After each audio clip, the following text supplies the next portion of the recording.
Yeah, what's going on? Glad you came visit me again. It's a cracker here. Another dish of that cracker sauce. Hit you in the face like a fistful of barbecue sauce. I'm talking about. Put on some ribs, put on some tri-tip. Make it a good day. We're gonna talk about weather today. Weather, baby. Weather. We like to go flying when you like up time. I don't want to go down all the time. I want to go up. So I'm not a very good forecaster. Started out with that. But I like to look at the weather every morning, see what I think it might happen that day. My schedule's pretty flexible, so I get to make the decision at the last minute. I like to use a lot of the real-time weathers from Wind Alert. I'll show you how to use that in a second. And a couple of 5-minute weather overview, what I look at in the morning just to see. But as with any weather forecasting, you know, if it's blowing in, you just gotta go. You gotta go jump off something. If it's blowing in, go. You know what I mean? Because you never know. You're gonna find a magic in any old day. And me and myself, I like the crappy days the best. I like the marginal days. I like trying to squeeze a lot out of a little bit. So those are the funnest days for me. So if it's blowing in, I'm going. I'm out. So the first thing I look at, well, first I see, oh, the weather girls. That's right. Looks like it's gonna be a beautiful day here. Flipping the channels. Oh, always good weather in South America. Oh, look at that. Clouds even. We got clouds. Oh my goodness. I'm telling you, South America got some good weather.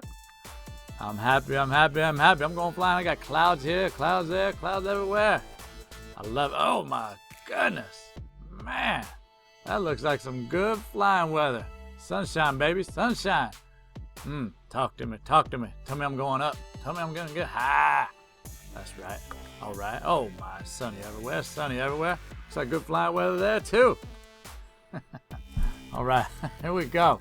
Now we're hyped up. We're ready for the day. Let's look at the numbers. So I like Eagle Paragliding's weather page. I got it where you can just go check real quick. 5-minute look, see what's going on. So I look at the Santa Barbara forecast. There's a quick kind of, what's it going to do today? Is it going to be sunny? Is it going to be cloudy? We got a chance of rain. Maybe some wind in the afternoon. It's mostly a surface forecast. A little different than the mountain forecast, but it does give you a quick overview. All right, next we'll look at this forecast discussion. This is a more technical look at it. I don't understand everything that's going on here, but I like to read it. Check it out. It gives you more, you can paint a bigger picture, maybe a bigger course kind of picture. Let you know there's a big high pressure sitting over the system, over the area, or maybe we have northeast wind aloft. Maybe the whole flow is out of the northeast, the northwest. Maybe there's some fog, meaning there's some onshore flow. Lots of technical terms in here. Just read it every day. It gives you a good picture. Let you know temperatures. It gives you some little aviation thing down here. Mostly whether it's a IFR kind of day or not, but it's a good read. Read this every day. This gives you a good picture of our area from like the I-5 through the south coast. So that's a good one.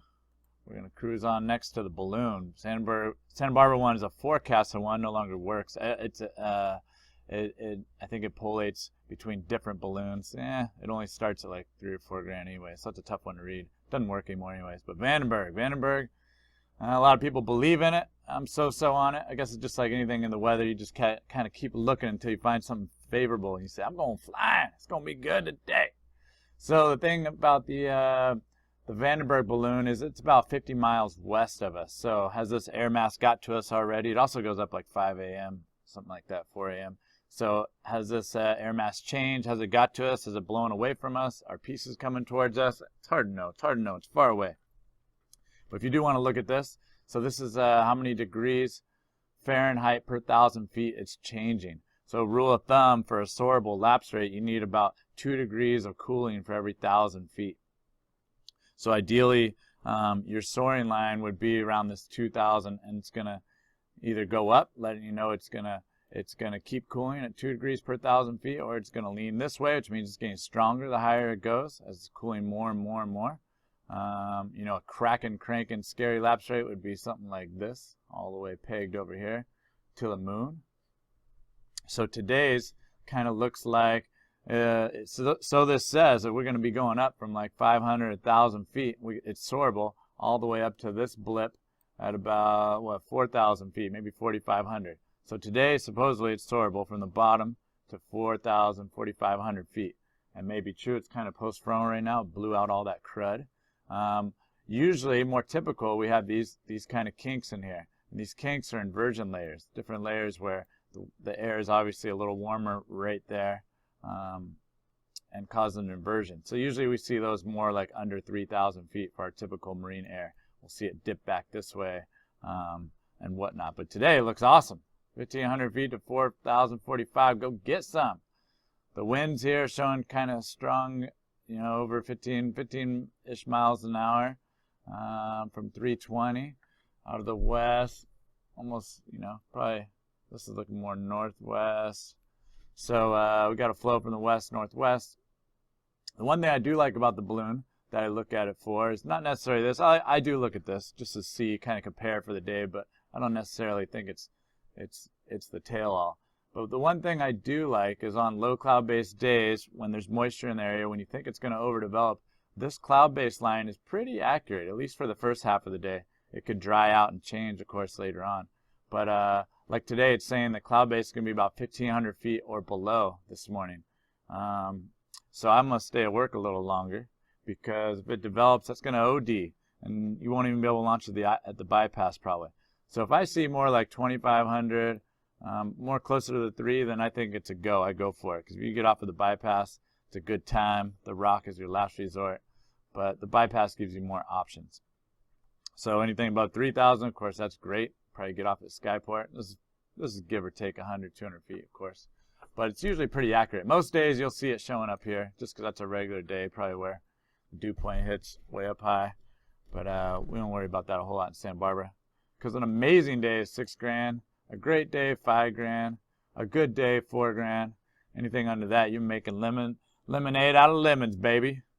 So that's the Vandenberg balloon. So usually lots of kinks in here showing the inversions. Today looks like a stellar lapse rate from the ground up. Meaning you could get back up from low all the way to $4,000. So that's a good day. I think we might have a little issue with the wind, but we're going to check out that in a second. All right, so there's that. We're going back to the weather page on Eagles paragliding. Next, I skipped the SKUTs. Thermal updraft, our marine layer kind of screws that up. It's hard to read. This works better for inland areas. Blip map, don't look at that. Remember, I'm a quickie guy, 5 minutes, because I'm just looking to see if I can go jump out the mountain today. If it's blowing in, I'm going. Blowing in, let's go, let's jump, let's do it. I'm not looking at a 50, 60 mile course. I'm just looking to cruise around my fishbowl, go lead at a Carpe Maria, find a little magic in the day, and get back to what I got to do, you know. So forecast, let's look at the winds aloft. Winds aloft is very important. So basically, you're looking at the winds aloft and real-time weather when you're waking up that day. That's what I like to look at. Let's check it out real quick. It's given arrows. This is a really easy one to show. This, first of all, is a 6-hour forecast. So right now we're looking at it. It's valid from 6 a.m. to 1 p.m. today. So this 6-hour one saying we're going to see a little west, a little northwest, down low, 3,000 and 6,000. These are the most important two you're looking at. So 9 miles an hour, 11 miles an hour out of the west, northwest. That's kind of stiff for being early in the morning. This is kind of a post-frontal day, so that's kind of typical. Might not be that flyable in the mountains, might be spanky. You never know. And then it starts climbing quite a bit, 9,000, 27 miles an hour, 12,000, 41. So you get vertical mixing if these get really strong. You know, if it's 60 miles an hour at 18,000 or 12,000, it could get even more chunky as it has some vertical mixing on its way down. But anyways, 12-hour, let's look at 12-hour. So this gives a little broader one from 1 p.m. to 10 p.m. So this is kind of the afternoon one you look. And it looks like the wind's going to stiffen up. So maybe not such a good day for trying your odds in the mountains, because we got west, northwest, a lot of it, 17 to 21. And often our northwest and west winds don't block as much as, say, a northeast. The northeast, let's look at our mountain range. Northeast often blocks really well as these desert winds try to crank into here during the day. It doesn't take much of a lapse rate for the Topa-Topas and the Ojai Mountains and our San Ynez range to block those enough to make it flyable and fun. The northwest, though, are more of a post-frontal thing. It's a big push from up around here. So they push on through. It's not as often as they block as well, especially the stronger ones. You know, anything north in the mornings typical could block, but on the post-frontal kind of events, it's tougher. What works good in the post-frontal is, as this northwest wind pushes down, it'll wrap around Point Conception and eddy up in here. So this eddy could turn our ridges on. Wilcox often gets crossed when it's a strong northwest, but what works good is the Bates run. You go down to Bates, the Bates area down here in Carpinteria, and you can get that beautiful, magical 20-mile ridge run down to the Oxnard area down here, land on the beach of Ventura Harbor. So that's often the possibility in the mountains. Sometimes the northwest just is kind of lingering, or it'll block in the mountains enough you can take your lumps in our mountains and then connect with Bates and cruise down the Bates run. So that's an amazing flight. Go to from the mountains to Ventura. Special day for that for sure. Anyways, let's check this out. Let's get back to the weather. All right, so we basically are looking at the winds aloft in the real time. So service forecast, kind of interesting. People kind of use these service forecasts for a telltale for the ridges, but the ridges are tough. You know, we're flying 1 mile zones all over the coast. It could be different every couple of miles of coastline could be slightly different than what the wind's doing. So, you know, I don't go chase the ridges unless I see a pretty steady over 10 miles an hour all over this thing today. Takes a little bit of sun, could block it. You never know. The ridges, you just got to go out there and check it out. Have a little time and hope for the best. So today we're seeing quite a bit of west winds going to be pouncing through. So it might be a Bates window today for paragliders early, smaller paragliders, and hang gliders later. They might be able to make that Ventura run today. Pretty cool, pretty cool. Let's get back to this page. And then we get to the real-time stuff. I don't look at the jet stream a whole lot. I probably should. Surface wind, meso west. That kind of gives you a good indication of which all ways they're coming from, kind of spinning around. Real-time weather stations. Cumber Peak. This one is finicky right now. We aren't sure if it's working. It's probably not. But you get an idea real time of this one updates every couple of minutes, so it's nice to look at. Pressure's kind of low today. On here, I consider about 1020 to be about medium pressure. Anything above that, kind of high.